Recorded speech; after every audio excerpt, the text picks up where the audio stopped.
Look at this. The Eight of Wands. So it looks like someone here could be doing some kind of actions, movements.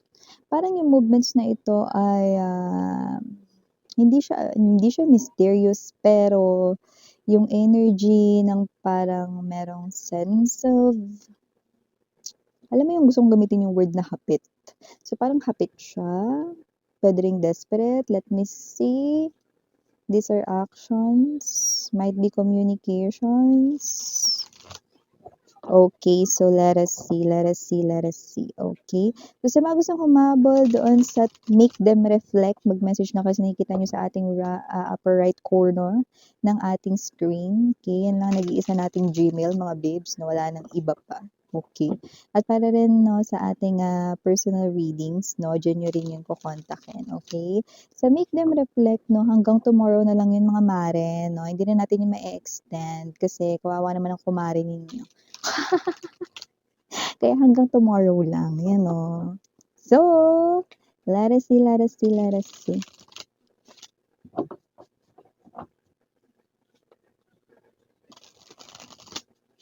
Okay, thank you so much. Let us see your energies. Thank you again, no, kay ating Archangel Michael and the guardian angels of my collective people.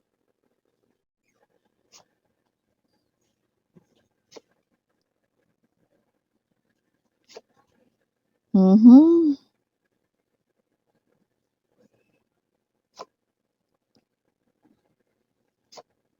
Yun, yan. Ganyan dapat kumare ha.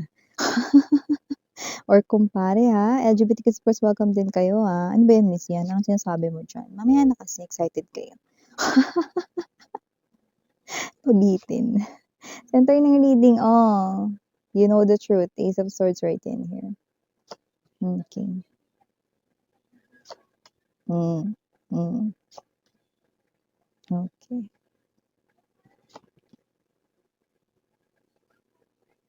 Bottom of the deck, we have the Prince of Swords, the Temptation, the Four of Cups. Okay. Mm. Whoever this energy is, we have the Seven of Swords, the Eight of Cups, and the Seven of Wands. Okay? So whoever this energy is, I do see that this person right in here ay someone na duwag siya eh, no? Pero nagpapapansin siya sa'yo. Yan. Paano duwag, Miss Yan, no? Dapat kapag matapang ka, huwag kang magtatago. Dapat kapag malakas yung loob mo, dapat huwag kang magtatago. Diba?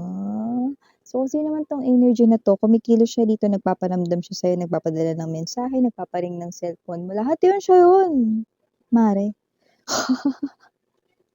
Lahat yun siya yun, Mare. Okay? Pero ang napakamalupit dito ay ang intuition ng kumare ko or ng kumpare ko. Kasi with this Four of Swords and the Sorceress, no, this is the High Priestess in the Closet Road, the Sorceress, no, I do see that this is you. Kilala ko na yan, Miss Yan. Kahit unknown number lang yun, tumatawag sa akin, pinaparing yung cellphone ko. Kilala ko na yun, Miss Yan.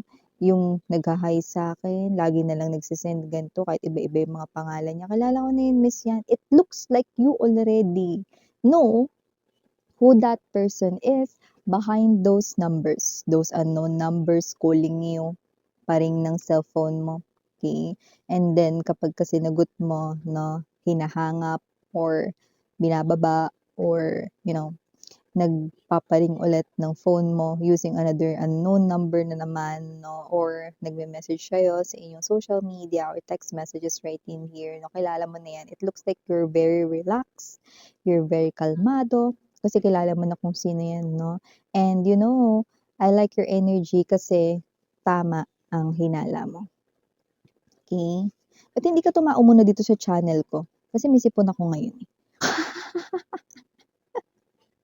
Hiner.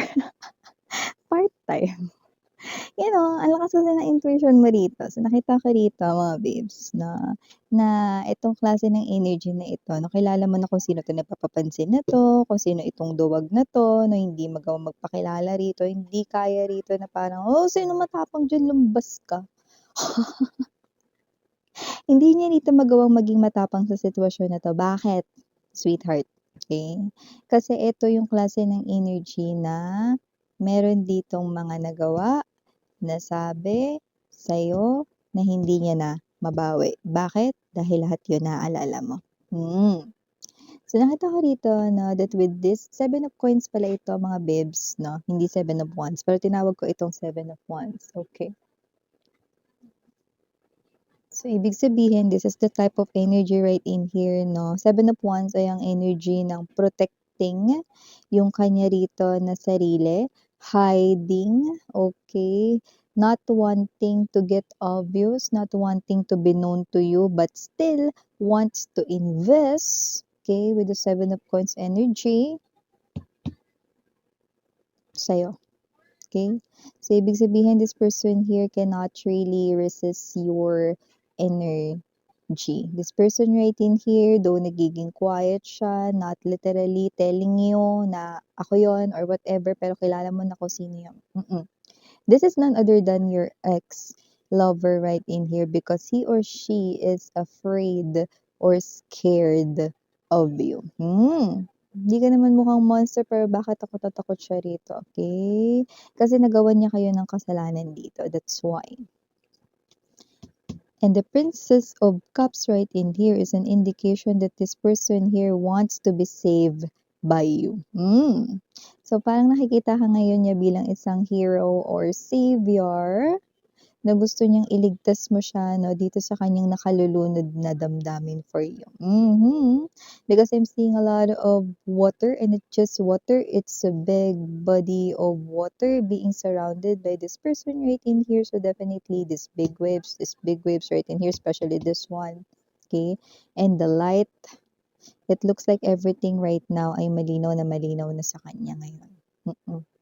The third party, all of the things, mistakes, all of the lies, the deceit, okay, or this person right in here, cheated on you, might had left you, abandoned you, ghosted you, talk behind your back, stab your back, whatever, betrayed you in any way, shape, or form way back then. This person here ay someone na nakikita ko na nare-realize niya na yun. Okay? And this person right in here ay ang duwag na nagpaparamdam sa'yo ng hindi harapan.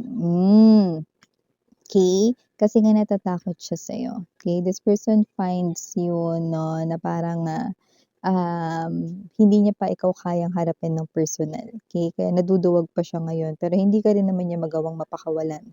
Kaya tuloy-tuloy pa rin yung pagpapadala niya ng mga mensahe sa'yo. Okay? This person here keeps on thinking about you every day.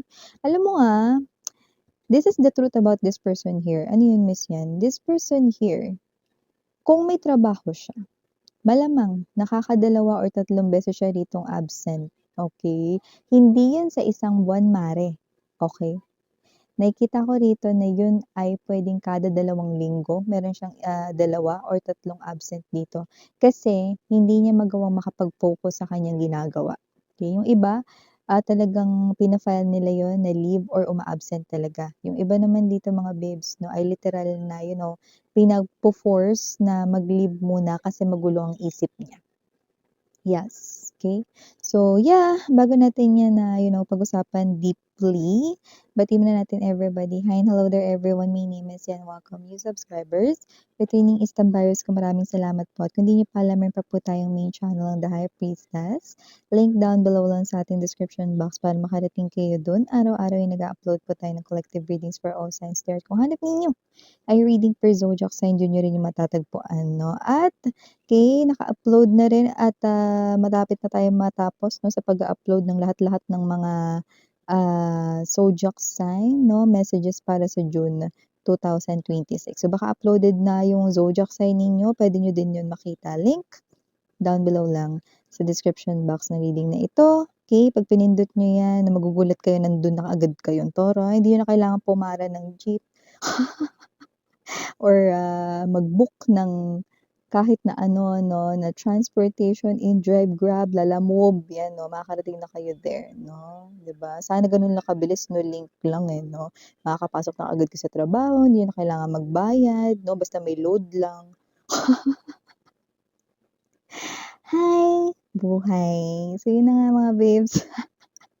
Wala tayong gender dito so by lalaki, LGBT latte, welcome. Possible din dito mag-switch ng roles timeless tayo, ibig sabihin puwede nangyari na sa iba nangyayari na sa iba mangyayari pa lang. Kaya just take only what resonates. Okay, so yun na nakikita ko. Here, balik tayo sa pinag-uusapan natin kanina, Mare, no? So, sino man 'tong energy na 'to, this person right in here, naduduwag siyang literal, hindi niya kayang humarap sa'yo rito. Kaya siya rin yun, tama ka. Yung nagme-message sa'yo, yung nagpaparamdam sa'yo, siya yan, mga babes. No? Hindi ka rito minumulto, ano, or whatsoever. Pero yeah, this person here did ghosted you. Had been on and off sa inyo ritong connection way back then. But yeah, this is the same person here. Kahit iba-iba yung number niya rito, this person here could had bought a lot of SIM cards, no, alam niyo naman, no, 35 pesos. Pero yeah, 35 pesos! 'Di ba? Pag pinagsama-sama mo yun, pang ulam mo na yun. 'Di ba? So whatever the case may be, keep on changing his or her numbers, no, para hindi mo siya dito ma-trace or ma-track, or maybe he or she, no, is using or creating a lot of dummy accounts right in here just to, message you, okay, using other names, no, invento ng mga names, no, just to reach out to you, okay. This person here wants to be friends with you guys, no. So nakita ko rito na parang if ever na pumayag ka na maging friend siya sa social media, like let's say this person here created a dummy account, alright, and then you accepted this person's message request, right? And then you now can message each other. Okay. So, if this person right in here, no, makikipag-friend siya sa'yo rito, no, because this person here ay wala rito intention na talagang lokohin ka, no, na ibang tao siya pero wala siyang choice kundi gawin yun. Gusto niya lang makausap at makamusta ka. Pero if you wish to see his or her face via video call or even as his or her picture or photo, okay, this person will definitely reject that, no? Okay, tututulan niya yun. Gagawa siya ng maraming excuses, okay, because you will find out that this is your ex. Your ex that still has this strong temptation ba sa'yo. At kahit na ano rito, na klase ng desire, lalo na kung punong-puno na, no, apaw na ang salop, ibig sabihin, this person right in here will do this kind of actions, okay? Imagine someone very desperate, no, na gusto ka lang makausap because hindi mo na siya kinakausap or may mga nagbago na sa inyong connection. This is just the only way for him or her to, talk to you. Even though you are seeing him or her as someone who is a stranger. But for a lot of you, mga mahal, no, ewan ko kung parang na-develop na lang talaga rito ang inyong intuition, no, dahil nakita ko rito marami sa inyong mahilig or parte ng araw-araw ninyo, no, ng panonood ng energy or tarot readings, no, lumalakas lalo ang inyong mga intuitions, no, and kinukutuban ka rito ng malala na ex mo to, tama ka. This is your ex. This is the one who abandoned you, left you, but look at how big the waves are. Pag natangay ka ng alon na yan, good luck talaga kung buhay pa talaga siya. So, ibig sabihin, those are the emotions and feelings, no? Very high. Napakataas ng frequency ng kanyang emotions here for you guys. Kaya, medyo nahihirapan siya dito maka-move forward sa kanyang life without you. So, this person here might be doing this, acting like coward or duwag. Pero, this person will not stay ng ganyan for a long time. Okay? Madadevelop din yan. Lalo na super taas na ng kanyang emotions and feelings. Madadevelop ito into more. Okay? So, this person right in here, no, sa ngayon, medyo nagagawa niya po makontrol yung feelings and emotions niya by doing all of this, no? Hiding yung kanyang true identity to you, no? But this person will soon reveal it to you. Why? Because this person here will long for your touch, wants to hold your hand, wants to see you in person, wants to touch your face. No? I'm getting this kind of feel 'no, may na-feel kasi ako na sa aking face. Maybe this person right in here 'no ay, gustong-gusto niya ditong hinahawakan yung face mo or tina-touch yung face mo, I don't know, okay, maybe your nose or your cheeks, okay? Or I'm also getting that, vibe, okay, there's this feel sa aking chin. So, maybe this person here ay holding your chin maybe kapagka ikaw ay kanyang iki-kiss. Oh, see? Look at how desperate this person's energy is, okay? Wanting to hold you, wanting to touch you, okay? Just like kung paano niya ito nagagawa nung, kayo pang dalawa. Okay, initials na tayo. We have here capital letter E, J, P, R, D, S, Q, and last but not the least, we have H. For small letters, we do have U, A, R, N, I, M, G, and last but not the least, P. So yeah, these are all the messages we've got right here for you. Honey, again, in Yuriana, Ani for the girls and Yana din for the boys. Narang hey, love and light, yadra. Annyeong.